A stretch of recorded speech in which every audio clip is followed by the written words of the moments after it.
Hi everyone, today I'd like to tell you how I set up this bird feeding station, so let's get to it.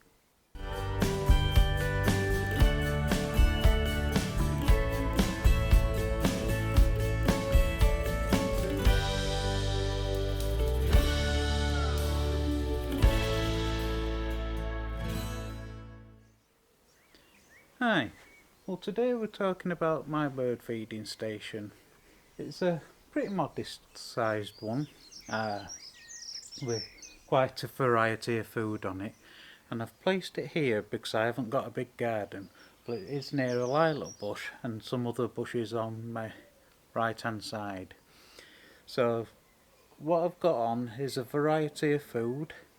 I've got a normal table mix, sunflower mixes, fat balls and nuts. Now with nuts, you've not to have aflatoxin in the nuts because that's harmful to birds. Apparently it can cause some sort of cancer. It's very dangerous.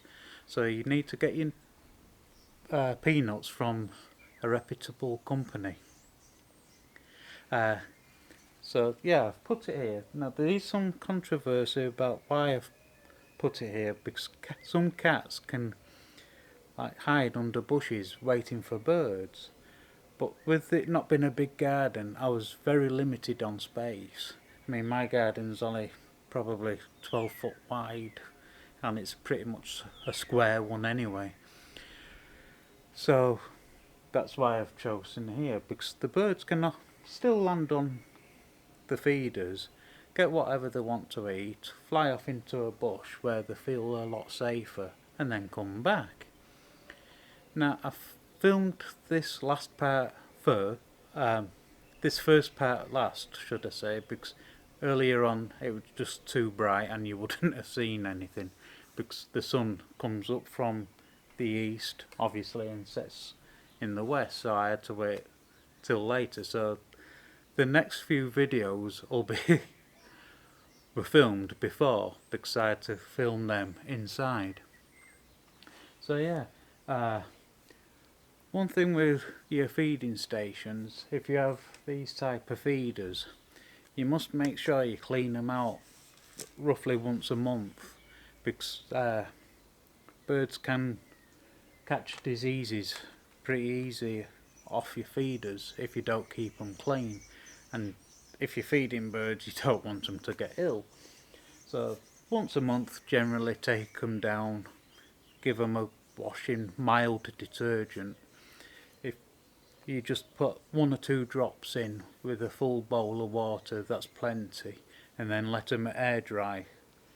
Make sure they're completely dry before you put new food in because you don't want the food to go mouldy. Uh, like I said, you can buy fat balls in nets, but please take them out of the net before you put them up because birds, it doesn't happen often, but they can get caught in the net and it can damage the legs. So if you get the fat balls in nets, just cut them out of the net and put them in like one of these feeders, and then they're fine with that. So yeah, and make sure you've got a little water bowl for them as well, so they can get a drink because everyone needs water, and birds are no exception really. They like to have a drink. Sometimes they'll have a bath in it. Apart from that, usually I'll throw some seed on the ground as well because here I have some ground feeding birds like blackbirds, uh, Dunnocks.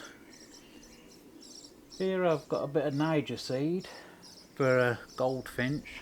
Pretty much only goldfinches have ever used it, but I haven't seen that one in quite a while. But every so often it's always handy as well to move your feeding station around because on the floor when birds have been feeding they can drop seed as well, but also they go to the bathroom and that can cause diseases on the floor as well. So every so often move your feeding station, give it a good clean, rake it, cut it, place your feeding station somewhere else, and they should be fine. like I said, I've had no problems with placing mine here. So let's go inside now and we'll see you later. Okay, bye for now. Okay, I'm in here now in the conservatory. Just to let you know what feed I use. I use this table mix that I get from RSPB. It's pretty cheap actually. It's only about £20 for a 12.5 kilogram bag, which is, I think, is pretty decent. And then I've got the sunflower seeds in here, which they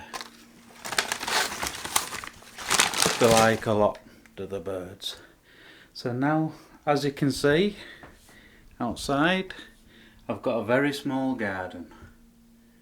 So that's why I don't like to sit outside when I'm taking pictures of birds, because like I said, when I lift up my camera it frightens them off. It might be the glare from the lens, I'm not too sure. But we'll sit down now to see what we can get. Hi everyone. It's a little bit too bright at the moment to take any good pictures, so I'll take this time to show you a couple of books that I bought from the RSPB.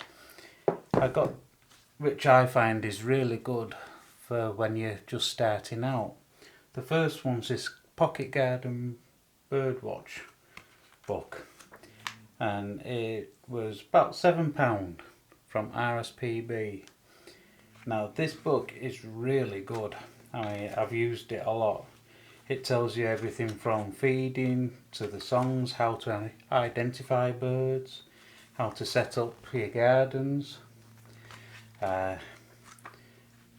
Also, obviously, it has a list of all the birds from greenfinch, bullfinch, siskins, all the way up to your bigger birds like your rock dove, wood pigeons, and I believe it.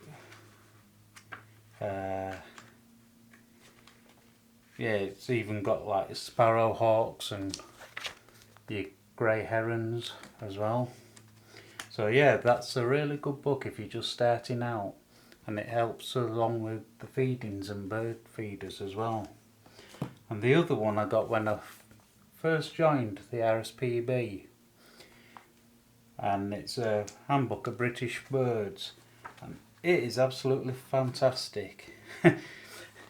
And that's roughly the layout. By sheer coincidence I opened it on my favourite bird, the gannet, which I live not too far from Bempton Cliffs, which is the largest mainland gannet colony. So yeah, but this is pretty much all the birds in England you can find, and normally if you were to buy it it'd be about £11, but I got it free for joining RSPB.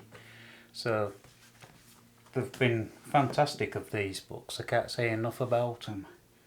But as you can see, it's the sun's just layering down, and I can't get, with having to shoot through glass, I can't get a decent picture. So I'm going to wait an hour or two and see what we get later. The sun should be off around 3-4 o'clock. So then I'm hoping we get a few nice birds. Normally I only get like house sparrows. I've had the odd Dunnock, Blackbird. Occasionally I'll get a goldfinch, but I haven't seen one of them for quite some time. So, but we'll see what we get, and I'll speak to you later. Okay, well today's been absolutely great. Seen a wide variety of birds. Not as many as I'd like, but it's been not too bad for where I live. I've had quite a few house sparrows, starlings, a couple of wood pigeons. I haven't seen my goldfinch, which is disappointing.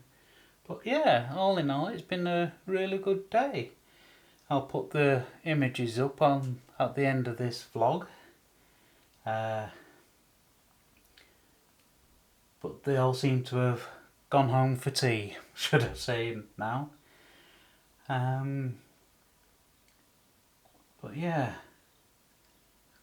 a couple of pigeons flying over again. As you can see, now the sun's gone down behind the houses, it's a lot easier. But to do this where you're in the conservatory photographing through glass, you have to make sure your windows are really clean as well. I cleaned mine a couple of days ago, so it's not too bad. But sometimes you can get a foggy, misty coloured picture out of it, but I can use the de-haze tool in post-processing to combat that a little bit. But yeah, it's been a pretty good day, so I hope you liked the video. If you do, give it a thumbs up, because that really helps YouTube to pass it on to other people. If you like what I do, subscribe and share it. And I will see you on the next one. Take care. Bye bye. And stay safe. Bye for now. Bye.